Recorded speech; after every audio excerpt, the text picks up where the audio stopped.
Mais je m'appelle Marcel Lebrun, je suis professeur à l'Université catholique de Louvain à Louvain-la-Neuve en Belgique et je donne des cours de technologie de l'éducation et des cours d'informatique. Et une de mes tâches principales, c'est d'être conseiller pédagogique à l'IPM, l'Institut de pédagogie universitaire et des multimédias.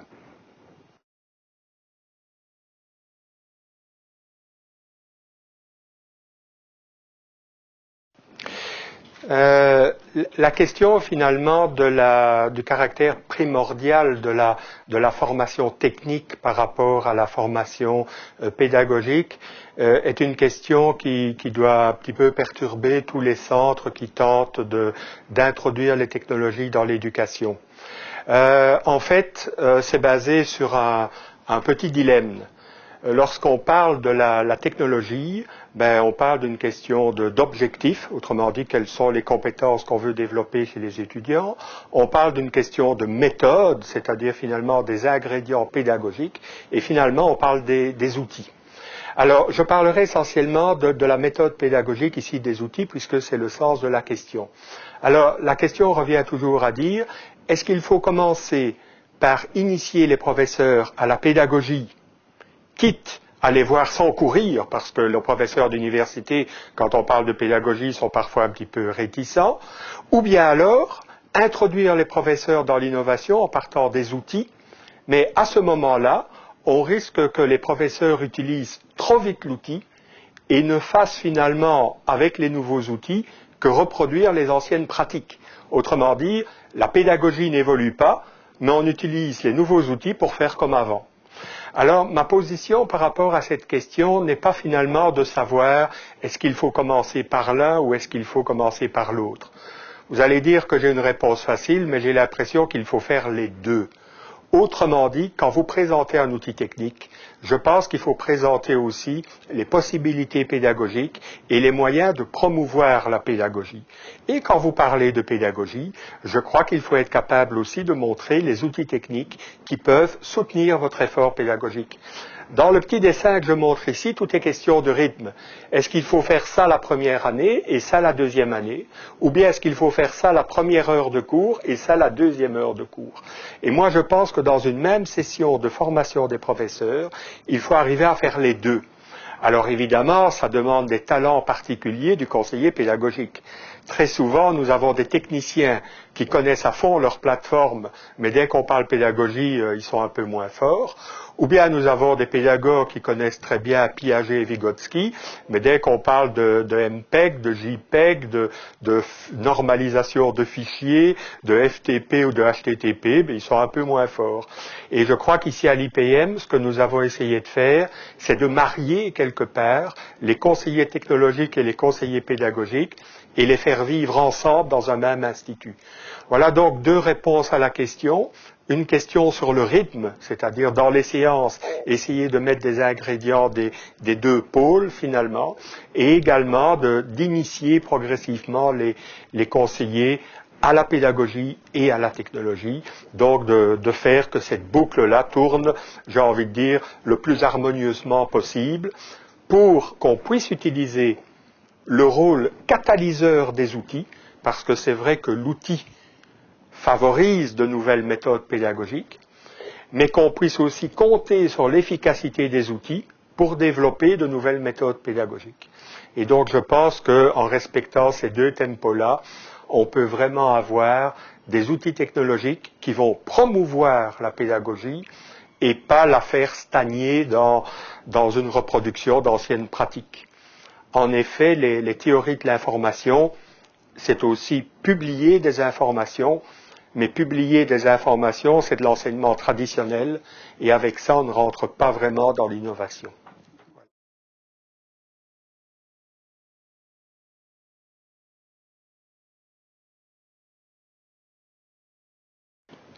Alors, ça marche tout doucement. Il ne faut pas vous dire que ça marche au premier coup. On ne fait pas d'un informaticien un pédagogue en 2 minutes. On ne fait pas d'un pédagogue quelqu'un d'averti.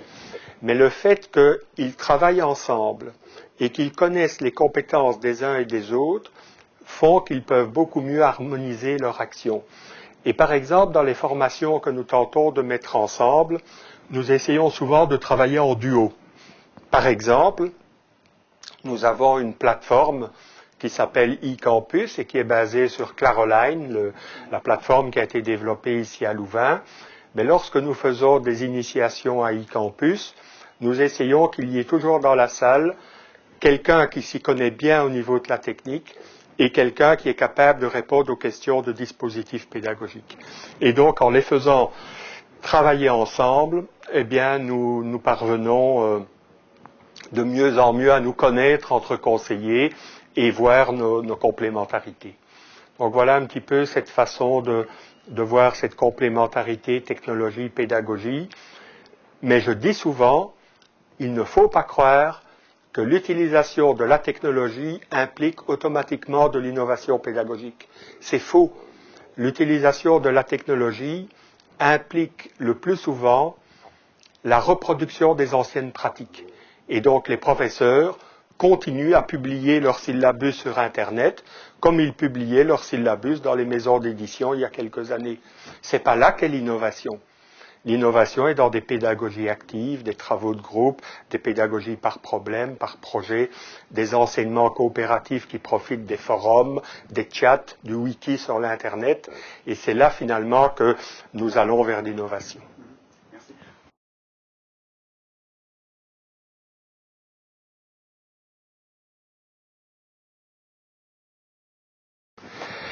Alors il y a trois choses dans votre question. Il y a tout d'abord la question du changement de paradigme, la question du changement de rôle et la question de la résistance à l'innovation.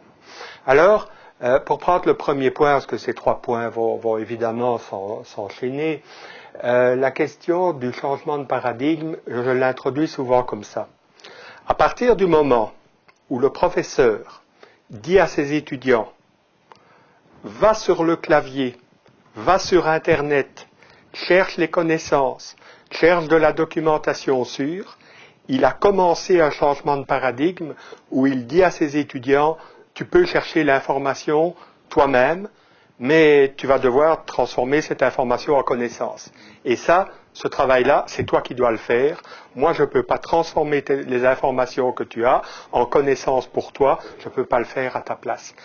Et donc, mon propos dans ce cadre-là, quand je travaille avec mes professeurs, ou je donne aussi des cours à des étudiants, donc quand je travaille avec mes étudiants, c'est que je crois de manière très importante à la nécessité que le professeur ait, je ne sais pas comment il va le construire, mais qu'il ait un modèle de l'apprentissage. Si je veux changer le rôle de ce qu'on appelle centrer sur l'enseignant à centrer sur l'étudiant, je dois me donner un modèle de l'apprentissage. Autrement dit, répondre à la question comment apprend-on? Et lorsque je me serais fait la conviction personnelle, il n'y a pas un seul modèle de l'apprentissage, il y en a plusieurs, mais dès que j'aurai adhéré à un modèle d'apprentissage, je pourrai créer des méthodes pédagogiques dans lesquelles les enseignants et les étudiants auront de nouveaux rôles et éventuellement me préparer au mieux à des résistances au changement et ces choses-là. Alors, avec les professeurs ici à Louvain, j'utilise assez souvent un modèle, une proposition de modèle d'apprentissage que j'ai construit à partir de lectures sur les théories de l'apprentissage, etc., mais aussi, et c'est important, sur les facteurs d'apprentissage que les technologies pouvaient favoriser. Alors le modèle, je vous le montre ici, il n'est pas bien compliqué à comprendre. Je dis souvent, apprendre, c'est tout d'abord recevoir des informations. Alors attention, recevoir des informations, c'est le pôle entrée finalement. Et cette entrée, ça peut être de véritables informations ou bien des connaissances que l'on a déjà. Avec ces connaissances que l'on a déjà et les informations, l'étudiant va devoir faire certaines activités. Et donc, évidemment, pour la question des nouveaux rôles, l'étudiant devient beaucoup plus actif qu'il ne l'était, en tout cas, dans un auditoire à écouter un professeur. Et En mettant en branle ses activités sur les informations, il va produire, quoi ça? De nouvelles connaissances, un nouveau modèle, un projet, la solution d'un problème, des conseils pour l'étude de cas. Alors je dis, ces trois choses-là, elles ne fonctionnent pas tout seules. Il est important de considérer la motivation, c'est-à-dire finalement la manière dont l'étudiant va entrer dans le processus et va réaliser les tâches qu'on lui demande, et aussi l'interaction, c'est-à-dire quand l'étudiant aura fait ses activités et aura produit quelque chose, il souhaitera avoir quelqu'un qui lui donnera un feedback sur l'activité, une rétroaction. Et je dis à mes professeurs, si vous considérez ces 5 éléments dans le modèle d'apprentissage, vous pouvez construire de bons dispositifs pédagogiques dans lesquels les technologies vont trouver une place naturelle. Évidemment dans l'information, évidemment dans l'activité avec les simulateurs et ce genre de choses, la production. Faut-il encore parler de l'ordinateur comme un outil de production? Les interactions, de nouveau les forums, les chats, les mails, tous ces outils-là. Et la motivation, en espérant, et là ça revient au professeur, que le professeur donne des tâches suffisamment contextualisées pour que l'apprentissage puisse avoir lieu. Et donc j'en viens au changement de paradigme qui est pour moi, l'apprentissage, c'est un processus au cours duquel l'étudiant construit des connaissances et le rôle du professeur, c'est aussi de transmettre des informations. Les gens disent « Ah, le professeur, maintenant, il ne transmet plus d'informations. » Le professeur transmet toujours de l'information. Mais surtout, c'est quelqu'un qui crée le dispositif, il fait la mise en scène dans lequel les acteurs étudiants vont pouvoir interagir. Et donc, vous avez là 2 nouvelles visions de l'apprentissage et de l'enseignement. L'apprentissage étant quelque chose qui revient à l'étudiant, et l'enseignement, c'est préparer les défis, fournir les ressources, préparer le dispositif, donner les éléments d'interaction. Donc tout ça, vous retrouvez autour de ce petit modèle. Alors, le changement de rôle, j'en ai parlé. Maintenant, les résistances. Alors, les résistances, on dit souvent, ben oui, les professeurs d'université, ce sont parfois des dinosaures qui ont toujours travaillé de telle façon et ils ont du mal à travailler autrement. C'est vrai. Et donc, quelque part, ce modèle d'apprentissage, il vaut aussi pour les professeurs. Il faut les informer, il faut les motiver, il faut leur donner des occasions d'expérimenter, il faut leur permettre d'évaluer leur production, c'est-à-dire leur dispositif pédagogique. Et donc, finalement, on retrouve que le phénomène d'apprentissage est au niveau de l'étudiant, mais aussi au niveau des professeurs. Et donc, les centres de ressources ont vraiment un rôle extrêmement important, et on en arrive au niveau plus institutionnel, pour former les professeurs qui, à leur tour, formeront les étudiants. La résistance au changement ne vient pas que des professeurs. Je donne des cours aussi à des étudiants et certains étudiants me disent « Oui, mais l'utilisation des technologies, ça déshumanise. Est-ce que le professeur va être tout aussi présent? Est-ce que je vais pouvoir avoir un enseignement de qualité tout aussi bien que dans un auditoire, etc. » Et donc, il faut informer les étudiants à propos des contenus, mais il faut aussi informer les étudiants à propos des méthodes. Et donc, le professeur n'est pas que celui qui donne des contenus, mais celui qui justifie quelque part l'utilisation de tel outil ou de tel dispositif. Et souvent, ce point-là, il reste dans l'implicite. Le professeur n'en parle pas. Il ne parle pas de son dispositif. Il ne dit pas pourquoi il fait travailler les étudiants sur un forum. Il ne dit pas pourquoi il demande aux étudiants de faire un travail de groupe. Et donc, vous voyez, dans l'explicitation, finalement, des rôles, des fonctions, de la place des contenus, de la place du contexte, je pense qu'il y a là des possibilités, je n'ai pas dit que ça allait tout résoudre, mais des possibilités de lever de nombreuses résistances, de lever de nombreux freins, etc. Et donc, vous voyez, cette question de l'apprentissage, elle existe au niveau des étudiants, des professeurs et du rôle des centres de ressources pour former les enseignants, les convaincre. Nous devons convaincre les professeurs. Ce n'est pas un donné. J'avais encore, il y a quelques heures d'ici, un professeur qui me disait « Mais monsieur Lebrun, la pédagogie, c'est une histoire pour les petits-enfants.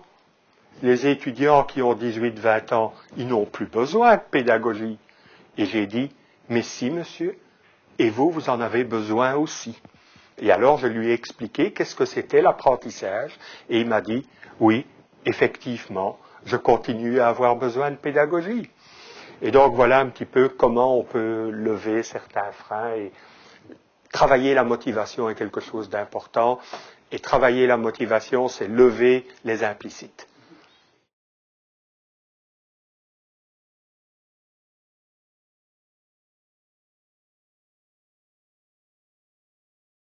Vous savez, l'être humain en général essaie d'accomplir les actions au minimum de potentiel, au minimum d'énergie. Pourquoi aller dépenser de l'énergie si on peut faire les choses en étant plus au calme? Le gros problème, c'est que je pense réellement qu'un apprentissage en auditoire est utile dans certains cas, quand il s'agit de présenter le problème, de faire une synthèse, mais utilisé exclusivement, j'insiste, sur toute l'année, présente aussi des éléments d'inefficacité. Et donc, quelque part, je propose d'utiliser les méthodes actives et de convaincre les étudiants. Maintenant, vous avez 1000 fois raison, il y a des étudiants qui me reprochent de leur donner des travaux, de les faire travailler, de devoir répondre à des questions dans l'auditoire, en me disant « Mais à quoi ça sert? Vous nous posez des questions comme si vous ne connaissiez pas la réponse. Mais vous connaissez la réponse. Alors, donnez-la nous. » Et moi, je réponds aux étudiants « Oui, mais moi, je connais la réponse. Mais vous, vous devez apprendre aussi à construire la réponse. » Ah oui, c'est vrai. Mais donc, quelque part, vous nous entraînez à apprendre. Et je dis, c'est là qu'est le challenge. Vous devez apprendre à apprendre par vous-même, parce qu'il n'y aura pas toujours un professeur derrière vous pour vous aider. Donc, profitez de la présence du professeur aussi. Et donc, je pense que c'est à mon sens, dans l'équilibre du traditionnel et des méthodes actives que se trouve la vérité. Et donc, de temps en temps, j'aime bien assister à une bonne, je souligne, bonne conférence, où on me donne des informations intéressantes, où la personne qui est devant moi est motivée, où on me donne des pistes pour ma réflexion, etc. Il y a moyen de faire des choses très actives avec une conférence. On oppose toujours la méthode active et la conférence, mais l'activité, elle est dans la tête. Et donc, quelque part, quand j'assiste à une bonne conférence avec quelqu'un qui m'interpelle, il fait fonctionner mes ménages aussi. C'est de la pédagogie active aussi, mais nous comprenons, nous avons des objectifs qui sont des objectifs de compétence. Nous voulons que nos étudiants soient capables de trouver l'information, qu'ils soient capables de travailler en équipe, qu'ils soient capables de formuler des réponses, de formuler leur sens critique. Et donc, quelque part, la mise en route de méthodes actives, c'est pour développer aussi ces compétences-là, qui ne sont pas que des compétences disciplinaires.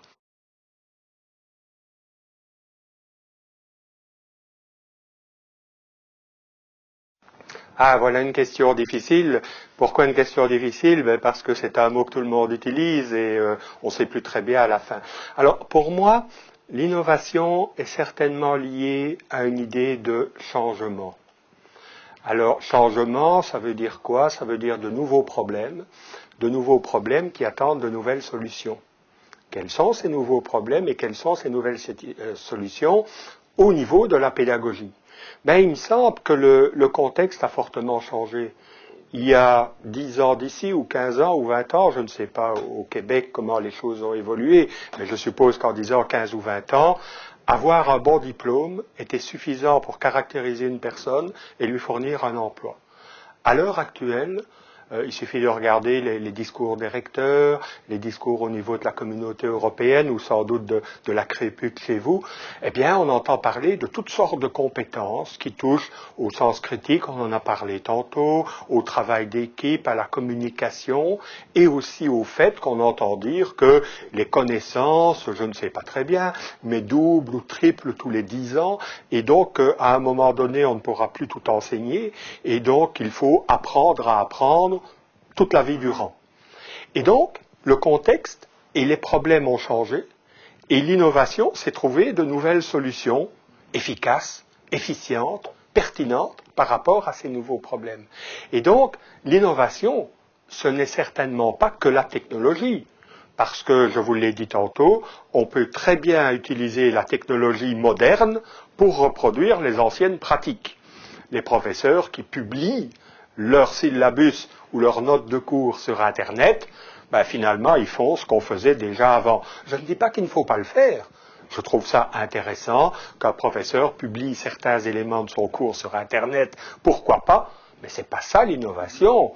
L'innovation, je crois, se décline en termes pédagogiques et est reliée probablement avec les pédagogies actives dont nous avons parlé tantôt, parce que les pédagogies actives nous parlent de pédagogie par problème, pédagogie par projet, apprentissage collaboratif en ligne, tous des éléments pédagogiques qui semblent correspondre avec des problèmes et des questions de la société. Donc voilà ma petite définition de l'innovation. Maintenant, je pense que, comme je l'ai dit tantôt, l'innovation se comprend à différents niveaux. Elle se comprend au niveau des étudiants, de nouvelles façons de travailler. Nos étudiants préféreraient les anciennes méthodes. Ils préféraient avoir un bon cours dans un auditoire. Je les comprends. Mais quelque part, nous avons aussi la responsabilité de leur donner les compétences dont ils auront besoin dans leur vie future, professionnelle, familiale, sociale, etc. Donc, à côté de cela, nous avons une responsabilité et donc, nous quittons déjà le niveau des étudiants. Il est nécessaire de former les enseignants à leur nouveau rôle. Ils sont là pour donner des contenus. Et je pense et je dis fortement que nos enseignants doivent rester des experts de contenu, des personnes qui se tiennent au courant des toutes dernières nouveautés, mais ça doit être aussi des acteurs et des agents sociaux, c'est-à-dire des gens qui peuvent relier ces connaissances avec le contexte dans lequel les étudiants vont vivre. Et finalement, il y a aussi l'institution qui doit favoriser, qui doit essayer de donner une vision commune, de donner les moyens aux enseignants d'accomplir et de se former. Et donc, j'ai envie de vous dire que l'apprentissage, il se passe au niveau des étudiants, il se passe au niveau des professeurs, et il se passe aussi au niveau des institutions. Souvenez-vous des éléments de mon modèle tantôt, l'information, les activités, la production, la motivation, l'interaction. Mais vous pouvez traduire tout ça au niveau des institutions. Les institutions doivent donner un message fort, un message qui est emballant, comme on dit chez nous, où on a envie d'aller. C'est la vision, c'est la motivation. Les institutions doivent nous donner les moyens d'être informés sur ce qui se passe au Québec, sur les progrès en pédagogie, sur l'utilisation des technologies. L'institution doit donner les moyens aux professeurs d'expérimenter, d'avoir des activités. Qu'est-ce que ça veut dire? Par exemple, de pouvoir disposer d'une plateforme Internet très simple à utiliser, où les professeurs peuvent développer de nouvelles façons, très facilement. Il faut aussi permettre aux professeurs de travailler en équipe. Ça, je trouve très important, que les connaissances ne soient plus des connaissances cloisonnées, mais que les professeurs peuvent travailler. Et donc, finalement, vous retrouvez au niveau des professeurs de l'institution, ce petit modèle qui est vraiment très très simple, mais je dis souvent aux conseillers pédagogiques, voilà, dérivé de mon petit modèle qui est ici, comment former les professeurs à l'innovation, aux nouvelles méthodes, pourquoi? Mais parce que les nouvelles méthodes vont avec la technologie, j'en ai parlé tout à l'heure. Motivons les professeurs, informons-les, laissons-les expérimenter, encourageons leur collaboration, mettons-les en innovation. Et donc, vous voyez que ce modèle-là semble être un modèle fécond. C'est pas la théorie, hein. C'est pas une théorie de l'univers que je propose là, mais c'est un modèle, c'est une grille de lecture qui me permet de mettre en place des raisonnements, de mettre en place des dispositifs et surtout peut-être de les évaluer. Voilà un petit peu comment je vois cette innovation au niveau de la pédagogie comme étant quelque chose qui nous est un petit peu dicté par les forces de changement et par la volonté de continuer à délivrer dans la pédagogie universitaire un enseignement de qualité.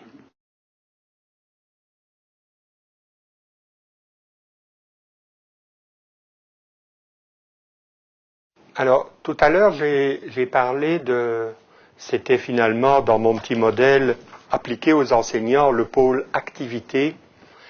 J'ai parlé de la nécessité, quelque part, de permettre aux professeurs de faire des expériences, d'essayer.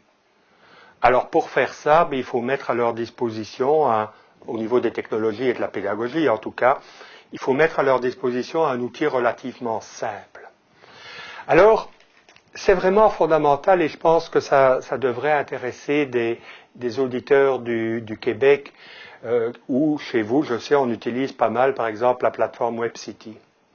À Louvain, nous avons essayé d'utiliser pendant un an WebCity, mais nous nous sommes vite rendus compte que pour que les enseignants soient capables eux-mêmes, j'insiste et je souligne, d'utiliser WebCity, une formation assez importante était nécessaire. Et donc, c'était un peu compliqué parce que nous voulions attirer les professeurs avec cette plateforme et nous leur présentions un outil qui nécessitait plusieurs heures de formation. Une autre façon était de dire, on va demander aux professeurs leur contenu et nous allons nous-mêmes mettre les contenus sur la plateforme. Et là, nous n'aimions pas beaucoup parce que finalement, c'était un peu contraire à notre principe d'autonomie. On avait envie que le professeur soit actif lui-même. Et donc, nous avons développé un logiciel qui s'appelle, certains anglo-saxons disent Claroline, entre nous, nous dirons plutôt Claroline, puisqu'il s'agit d'un logiciel qui a été développé ici à Louvain, et qui est un logiciel, comme beaucoup d'autres, qui existent de partout dans le monde, qui permet de construire un dispositif sur Internet. Alors, à ce moment-là, je pense, et je peux vous le faire avec vous si vous le souhaitez, je peux expliquer à un professeur en une demi-heure ou une heure maximum comment on utilise Claroline. Le gros problème, voyez-vous, c'est que le professeur va parvenir à utiliser Claroline. Il va rentrer dans son bureau, il va préparer des documents, il va les mettre à disposition. Mais encore une fois, si nous laissons le professeur agir tout seul avec l'outil, ce qu'il va faire, c'est faire ce qu'il savait déjà faire avant. C'est-à-dire publier, mettre à la disposition des étudiants un PowerPoint, etc. Dans certains cas, le professeur va aller plus loin. Il va non seulement mettre des documents, mais il y a un outil dans Claroline qui permet de mettre les étudiants en groupe, de donner un thème au groupe, de donner à chaque groupe un petit forum, un outil document, et les professeurs, ils vont cliquer sur le bouton. Ça, c'est facile. Ils vont dire combien de groupes voulez-vous, je veux 10 groupes de 4 étudiants, clic, clic, clic, et hop, les choses sont faites. Et 6 mois après, ou 2 mois après, le professeur arrive chez moi, il est très malheureux. Il me dit, Monsieur Lebrun, j'ai utilisé la plateforme eCampus et j'ai mis à la disposition des étudiants un forum. Et vous savez, et j'ai dit aux étudiants, vous pouvez poser des questions, vous pouvez travailler et tout. Et les étudiants n'ont pas été dans le forum. Les forums sont restés désespérément muets. Et je dis, mais est-ce que dans votre dispositif, vous avez mis des raisons pour lesquelles les étudiants devaient aller sur le forum? Est-ce que vous leur avez donné des tâches? Est-ce que vous avez donné un défi à réaliser? Ah non. Chers professeurs, la question que nous abordons est une question pédagogique. Et c'est ainsi quelque part que l'outil technologique, une fois qu'il est dans les mains du professeur. Et j'insiste, si le professeur peut aller voir un conseiller pédagogique qui va l'initier à la façon d'utiliser la plateforme pour en retirer une valeur ajoutée, parce que c'est ça qu'on veut, qu'il y ait une valeur ajoutée à cette plateforme. Si le professeur a le moyen de contacter quelqu'un, cette personne va le relancer. Et autrement dit, nous allons lui expliquer de la bonne vieille pédagogie. Toutes les personnes qui ont travaillé en apprentissage collaboratif, même sans Internet, savent bien que pour qu'un groupe travaille, il faut donner une tâche intéressante, il faut donner des rôles, il faut donner des consignes, il faut donner un agenda, il faut donner des critères de réussite. Et si vous ne faites pas ça, ça ne marchera pas non plus sur Internet. Et donc, quelque part, l'outil peut être un catalyseur d'une réflexion pédagogique, à condition que le professeur ne reste pas dans l'état où il se trouve, c'est-à-dire à reproduire des anciennes pratiques. Donc, dans le mouvement entre l'outil, l'utilisation de l'outil et la réflexion pédagogique, c'est le conseiller pédagogique qui a un rôle extrêmement important pour relancer la mécanique et pour que la question technique devienne une question pédagogique. Et à ce moment-là, le professeur se rend compte qu'il est en train de faire de la pédagogie et qu'il a été happé par l'outil technologique, mais ça ne se passe pas tout seul. Il ne faut pas dire aux gens que utiliser la technologie automatiquement va revoir vos cours. On a besoin de tas d'ingrédients, un support technique, parce que si on a un problème avec l'outil, on doit pouvoir téléphoner à quelqu'un. Un soutien pédagogique, c'est-à-dire un conseiller pédagogique en qui on puisse dire, vous savez, j'ai testé et ça ne fonctionne pas. Et donc, il faut un conseil. Et un autre point que je pense être important aussi, c'est la possibilité d'avoir des financements. Parce que certains professeurs construisent des cours très compliqués qui nécessitent des tutorats.